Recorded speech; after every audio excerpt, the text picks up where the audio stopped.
মায়ের হাতে 10 টাকা দেওয়া ওই শায়েস্তাগঞ্জে 10টা দোকানে ইনভেস্ট করার সমান। এটা তুমি বুঝো না।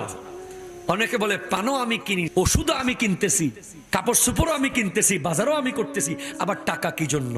আরে গাধা, টাকাটা তো যেখানে সেখানে দিচ্ছিস না, ওই হাতে দিচ্ছিস যেই হাতটার এত দাম। এটা মাথার উপরে এভাবে লাগালেই হায়াত বেড়ে যায়। তুমি পৃথিবীর সমস্ত নারীর দিকে যদি 24 ঘন্টাও তাকিয়ে থাকো, তুমি কোনো সওয়াব পাবে কিনা আমি জানি না। আর তুমি তোমার মায়ের দিকে যদি একটু মুস্কি হেসে তাকাও, তুমি হজের সওয়াব পাবে। বাবা, হাই হাই হাই, শোনেন, রেস্টুরেন্টে রাতে 2টা বাজে এখন যান না, 1টা বাজে যান, কি বলবে? Sorry sir, no food. বাইরে লেখা আছে নো ফুড, খাবার নাই। পৃথিবীর সব রেস্টুরেন্ট একটা সময় বন্ধ হয়ে যায়, রাতে 2টা, 3টা, 4টা, 5টা, 1 মিনিটের জন্য হলো বন্ধ হয়। কিন্তু একটা হোটেল আছে যেটা 1 মিনিটও বন্ধ হয় না, সেটা হলো মায়ের হাতের রান্নার হোটেল। আপনি রাতে 3টা বাজে যান, ভাত না পাইলে মুড়ি দিবে, মুড়ি না পাইলে বিস্কিট দিবে, বিস্কিট না পাইলে কিছু না কিছু তো মা দিবেই। আর রেস্টুরেন্টে ওয়েটারকে গিয়ে আপনার বলতে হবে খিদা লাগছে, খাবার দেন, কি আছে। মাকে বলতে হয় না, মার চেহারা দেখলে বুঝে আমার ছেলের ক্ষুধা লেগেছে। ঠিক কিনা বলেন তো? আর বাবা, আরে বাবা তো 25 বছর ব্রেইনের ভিতরে রেখেছে সন্তানকে। মা তো 10 মাস 10 দিন পেটে রাখে, বাবা 25 বছর ব্রেইনে রাখে। বাবা প্রতিদিন অফিস ছেড়ে চলে আসতে চায়, প্রতিদিন বাবার মন চায় আজকে চাকরি ছেড়ে দেব, আজকে চাকরি ছেড়ে দেব। কিন্তু না, বাবা আবার সকালবেলা ঘুম থেকে উঠে যখন তোমার চেহারা দেখে, আমার ছেলের পরীক্ষার ফিস কে দেবে, আমার মেয়ের বিয়ে কে দেবে, আমার ঘরের চাল ডাল কে কিনবে, আবার বেচারা 8টা বাজে ব্যাগ নিয়ে ওই অফিসে চলে যায় যেখানে সে প্রতিদিন বকা খায়। ঠিক কিনা কথা বলে?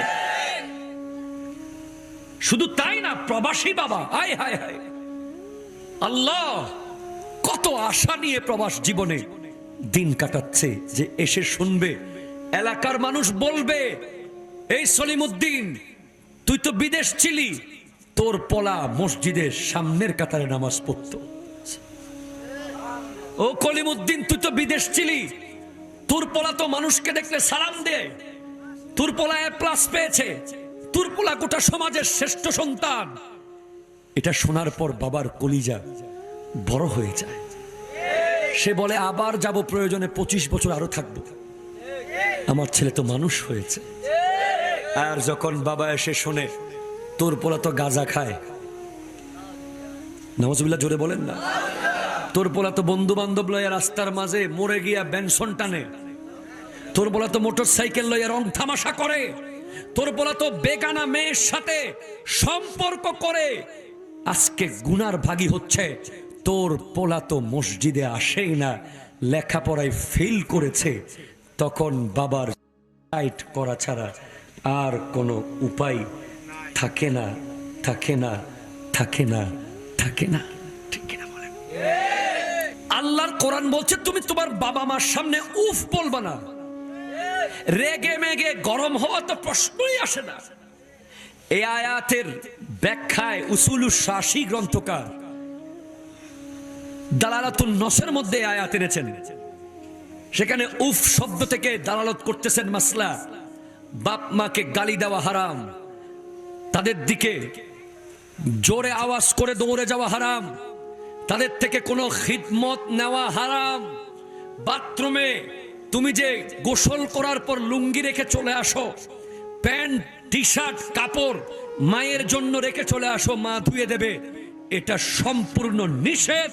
এবং তুমি যদি পরিপূর্ণ বালেক হওয়ার পরে এটা করো, তোমার জন্য এটা হারাম, হারাম, হারাম। এরপরে অনেক ছেলে বাবাকে বাজার করতে পাঠায়, আসে না নাই? তাকে যদি বলে একটু বাজারে যা, বলে আব্বা যাবে। কিল্লাই কয় আমি তো বাজার করতে জানি না। কে জানে? বাবা জানে। তুই না, তোমার বুড়া বাবা বাজার করবে আর তুমি বসে বসে খাবে। ইসলাম এটাকে সাপোর্ট করে নাই। প্রত্যেক বাবা মার উচিত সন্তানকে দিয়ে কাজ করানো। যে সমস্ত মায়েরা মেয়েদেরকে রান্না বান্না করায় না, শেখায় না, করতে দেয় না, ওই সমস্ত মায়েদের কারণেই মেয়ের সংসার ভেঙে যায়। ঠিক কিনা কথা বলেন? আরো জোরে বলেন, ঠিক কিনা বলেন? এবং ওই মাগুলো সন্তানকে কাজ না করানোর কারণে শ্বশুর বাড়িতে গিয়ে সে কোনো কাজ করতে পারে না ওই মেয়ে। পরে মাকে ফোন করে বলে, মা এদিক থেকে উস্কানি মারে। অনেক সংসার ভেঙে যায় মায়ের কারণে। যে সমস্ত বাবারা সন্তানকে বাজারে পাঠায় না, ওরা ওই সন্তানকে পঙ্গু বানিয়ে ফেলে, পঙ্গু। সেজন্য বাবাদেরকে বলবো, আপনার ছেলে বাজার করতে না জানুক, দরদার করতে না জানুক, এরপরে অন্তত থইলা তো আলগাইতে জানে। আপনি শুনে অবাক হবেন, হযরতে বায়েজিদ বুস্তামি রহমতুল্লাহর নাম শুনেছেন তো? ওনার আব্বা আর আম্মার যখন বিয়ে হয়, হযরতে বায়েজিদ বুস্তামি রহমতুল্লাহ আলাইহি ওনার আম্মার সাথে মিলিত হয়েছে 40 দিন পর। বিয়ের কয়দিন পর? কেন? 40 দিন একটা মানুষের শরীরে যে কোনো খাবারের প্রভাব থাকে। তো ওই নারী অবশ্যই নেককার, আজিম উশান পরিবারের নারী। এরপরেও উনি বিন্দু পরিমাণ যেন কোনো খাবারে বেজাল পেটে না থাকে, এজন্য 40 দিন অপেক্ষা করে বিবির সাথে মিলিত হয়েছেন, যাতে পেট থেকে বায়েজিদ বুস্তামির জন্ম হয়। আপনি বুঝেন তারা কতটুকু লেহাজ করেছে হালাল হারাম।